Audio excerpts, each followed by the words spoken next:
بسم اللہ الرحمن الرحیم۔ دین اسلام میں حقوق العباد کو بہت زیادہ اہمیت دی گئی ہے، اور حقوق العباد کے جتنے پہلو ہیں ان سارے پہلوؤں پر نبی کریم رؤوف الرحیم حضرت محمد رسول اللہ صلی اللہ علیہ وسلم نے خود عملی نمونہ پیش فرمایا ہے۔ صرف حکم بیان کرنے پر اکتفا نہیں فرمایا یا صرف فضیلت بیان نہیں فرمائی، بلکہ عملی طور پہ آپ نے یہ ساری چیزیں کر کے دکھائیں۔ ان حقوق العباد میں سے ایک یتیموں پر شفقت اور نرمی کا معاملہ کرنا، یہ بہت بڑا عمل ہے۔ جب آپ صلی اللہ علیہ وسلم پہلی وحی پر پریشان تھے اور گھر میں تشریف لائے تو ام المومنین حضرت خدیجہ رضی اللہ تعالی عنہا نے جن کلمات سے آپ کی حوصلہ افزائی فرمائی، ان کلمات میں یہ کلمہ کہ آپ ان کا خیال رکھتے ہیں جن کو کما کر دینے والا نہیں ہوتا، غریبوں، یتیموں، ضعیفوں کا بوجھ اٹھاتے ہیں، یعنی ایسے کلمات شامل تھے جس سے معاشرے کے کمزور طبقہ کے اوپر شفقت اور نظر کرم کا معاملہ، اس کی طرف توجہ دلائی گئی تھی۔ یعنی آپ یہ سارے خیر کے کام کرتے ہیں، لہذا آپ کو پریشان ہونے کی کوئی ضرورت نہیں۔ حضرت ابو عبس ابن خیبر الانصاری رضی اللہ تعالی عنہ عن ابیہ عن جدہ، ان سے مروی ہے کہ ایک دفعہ آپ صلی اللہ علیہ وسلم مسجد میں تشریف فرما تھے، ایک یتیم آ کر کھڑا ہوا اور عرض کیا، السلام علیک یا رسول اللہ۔ کہا میں ایک یتیم ہوں،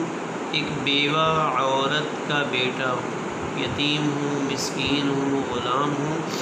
ہماری ماں ایک بیوہ عورت ہے، مسکین ہے، ہمیں کچھ کھلائیے اس میں سے جو اللہ نے آپ کو کھلایا، اور ہمیں اس میں سے کچھ دیجیے جس سے اللہ تعالیٰ نے آپ کو نوازا۔ یعنی اس نے بڑے اچھے کلمات کہے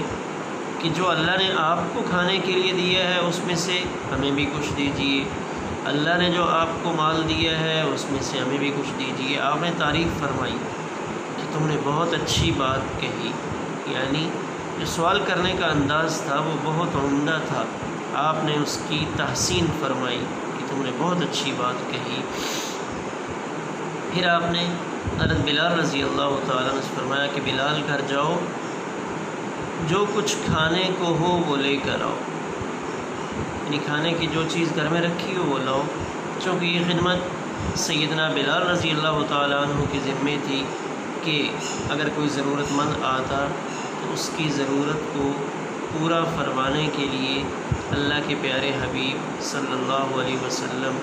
سیدنا بلال رضی اللہ تعالیٰ عنہ کو حکم فرماتے، یعنی عموماً یہی آپ کا طریقہ کار تھا، ورنہ کبھی کبھار دیگر صحابہ کو بھی آپ فرما دیا کرتے تھے۔ مستقل خدمت سیدنا بلال رضی اللہ تعالیٰ عنہ کی ذمہ تھی۔ وہ گھر گئے اور گھر سے 21 کھجوریں لے کر آئے۔ آپ نے ان 21 کھجوروں کو دیکھا، گویا کہ صحابہ کرام فرماتے ہیں کہ آپ نے ان میں برکت کی دعا فرمائی، یعنی آپ کے دیکھنے کا مطلب یہ تھا کہ آپ اس میں برکت کی دعا فرما رہے ہیں۔ پھر آپ نے وہ 21 کھجوریں ساتھ ساتھ کر کے تقسیم فرمائی کہ یہ 7 تمہاری ہیں، 7 تمہاری بہن کی ہیں اور 7 تمہاری والدہ کی ہیں۔ تقسیم کر کے یعنی حصہ آپ نے خود متعین کر کے دیا کہ 7 تم رکھنا، 7 اپنی بہن کو دینا اور 7 اپنی والدہ کو دینا۔ ابھی وہ بچہ وہیں تھا، وہ حضرت معاذ رضی اللہ تعالی عنہ نے اس یتیم بچے کے سر پہ ہاتھ پھیرا،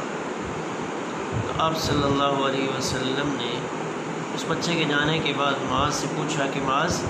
میں آپ کو دیکھ رہا تھا کہ آپ اس بچے کے سر پہ ہاتھ پھیر رہے تھے، تو عرض کیا اللہ کے حبیب، شفقت کی وجہ سے یعنی میرا دل بھرایا تھا، اس شفقت کی وجہ سے میں اس بچے کے سر پر ہاتھ پھیر رہا تھا۔ تو آپ صلی اللہ علیہ وسلم نے ارشاد فرمایا، اس ذات کی قسم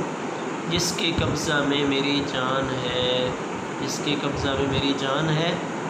جو کسی یتیم کو شفقت سے رکھے، اس کے سر پہ ہاتھ پھیرے، تو ایک ایک بال کے بدلے میں، یعنی سر کے جو بال ہیں، ایک بال کے بدلے میں اللہ اس کو ایک نیکی عطا فرماتے ہیں، ایک گناہ معاف فرماتے ہیں، اور ایک درجہ بلند ہوتا ہے۔ یعنی اتنی فضیلت بیان کی گئی۔ حضرت بشیر الجہنی رضی اللہ تعالی عنہ جلیل القدر صحابہ میں ہے۔ غزوہ احد کے وقت یہ چھوٹے تھے، ان کے والد شہید ہو گئے، تو کہتے ہیں میں غزوہ احد سے واپسی پر اللہ کے پیارے حبیب حضرت محمد الرسول اللہ صلی اللہ علیہ وسلم کی خدمت اقدس میں حاضر ہوا، اور میں نے اپنے والد گرامی کے بارے میں پوچھا کہ میرے والد، ان کا کیا ہوا؟ تو اللہ کے پیارے حبیب صلی اللہ علیہ وسلم نے ارشاد فرمایا کہ تمہارے والد کی تو شہادت ہو گئی۔ تو آپ نے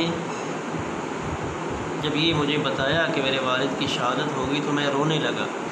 تو آپ نے مجھے لیا، یعنی مجھے اٹھا لیا، میرے سر پہ ہاتھ پھیرا، شفقت فرمائی، اور پھر اٹھا کر مجھے اپنے ساتھ لیا، اور یہ فرمایا کیا تم اس پر خوش نہیں ہو کہ میں تمہارا والد ہوں اور ام المومنین حضرت عائشہ صدیقہ رضی اللہ تعالی عنہ تمہاری ماں ہوں؟ یعنی اب تمہارے اپنے والد تو نہیں رہے، تو اب میں تمہارا والد اور ام المومنین حضرت عائشہ صدیقہ رضی اللہ تعالی عنہ تمہاری ماں ہوں۔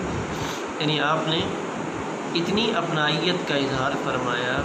کہ اس کو، ان صحابی رسول کو، حضرت بشیر جوہنی رضی اللہ تعالیٰ عنہ کو اپنے بچے کے طور پہ آپ نے ظاہر فرمایا، یعنی آئندہ سے ہم تمہارے لیے ماں باپ کی کمی کو پورا کرنے کی کوشش کریں گے۔ تو یتیم وہ ہمارے لیے جنت میں جانے کا ایک بڑا سبب بن سکتا ہے۔ تو ایسے جنت کے پھول ہمارے قریب بہت زیادہ پھرتے ہیں، اس لیے ہم آنکھیں کھول کر ایسے غربا یتامہ کو تلاش کریں، ان کی ضروریات کو پورا کریں، ان کا خیال کریں، اور اپنی جنت کو سنوارنے کی کوشش کریں۔ ان کے سر پہ ہاتھ ضرور رکھا کریں کہ آپ روحانی طبیب تھے، آپ سے سوال کیا گیا، ایک صحابی آپ کی خدمت میں حاضر ہوا، اس کے اللہ کے حبیب میرا دل بڑا سخت ہے، تو آپ نے علاج تجویز فرمایا کہ یتیموں کے سر پہ ہاتھ پھیرا کرو، دل کی سختی ختم ہو جائے گی۔ اللہ تعالی ہمیں بھی قساوت قلبی سے محفوظ فرمائے، دل کی سختی سے محفوظ فرمائے، اور یتیم بچوں کی کفالت اور ان کی ضروریات کا خیال رکھنے کی توفیق عطا فرمائے۔ والسلام علیکم۔